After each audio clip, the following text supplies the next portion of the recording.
ரூபம் டிவி நண்பர்களுக்கு வணக்கம். மத்திய கிழக்கில் ஈரான் மற்றும் இஸ்ரேல் இடையே ஏற்பட்டுள்ள போர் பதற்றம் தற்போது வளைகுடா நாடுகளில் இயல்பு வாழ்க்கையை உலுக்கத் தொடங்கியுள்ளது. இதன் நேரடி தாக்கமாக ஐக்கிய அரபு அமீரகத்தின் முக்கிய நகரமான துபாயில் பல்வேறு அதிரடி நடவடிக்கைகள் மேற்கொள்ளப்பட்டுள்ளன.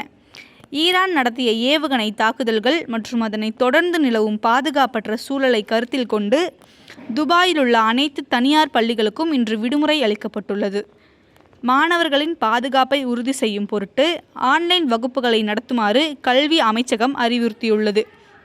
பெற்றோர்கள் தங்கள் குழந்தைகளை வீட்டை விட்டு வெளியே அனுப்ப வேண்டாம் என கேட்டுக்கொள்ளப்பட்டுள்ளனர். மறுபுறம் இந்த மோதல் உலக பொருளாதாரத்தில் பெரும் அதிர்வலைகளை ஏற்படுத்தியுள்ளது. துபாய் மற்றும் அபுதாபி பங்கு சந்தைகள் இன்று காலை வர்த்தகம் தொடங்கிய சில நிமிடங்களிலேயே பெரும் சரிவை சந்தித்தன. முதலீட்டாளர்கள் மத்தியில் நிலவும் அச்சம் காரணமாக பல நிறுவனங்களில் பங்குகள் விற்பனைக்கு குவிந்தன. கச்சா எண்ணெய் விலை உயரும் என்ற அச்சத்தால் விமான போக்குவரத்து மற்றும் கட்டுமானத்துறை சார்ந்த பங்குகள் கடும் சரிவை கண்டுள்ளன. மத்திய கிழக்கு வான்பரப்பு போர்க்களமாக மாறியுள்ளதால் துபாய் சர்வதேச விமான நிலையத்திலிருந்து இயக்கப்படும் பல விமானங்கள் ரத்து செய்யப்பட்டுள்ளன. இதனால் ஆயிரக்கணக்கான பயணிகள் விமான நிலையங்களில் தவித்து வருகின்றன.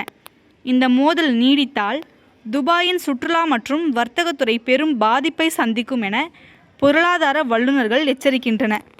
அமைதி பேச்சுவார்த்தை தோல்வியடைந்தால் நிலைமை இன்னும் மோசமடையக்கூடும் என்று அஞ்சப்படுகிறது. பதற்றமான சூழல் நிலவுவதால் துபாயில் உள்ள இந்தியர்கள் உள்ளிட்ட வெளிநாட்டினர் தூதரக அறிவுறுத்தல்களை பின்பற்றுமாறு கேட்டுக்கொள்ளப்படுகிறார்கள்.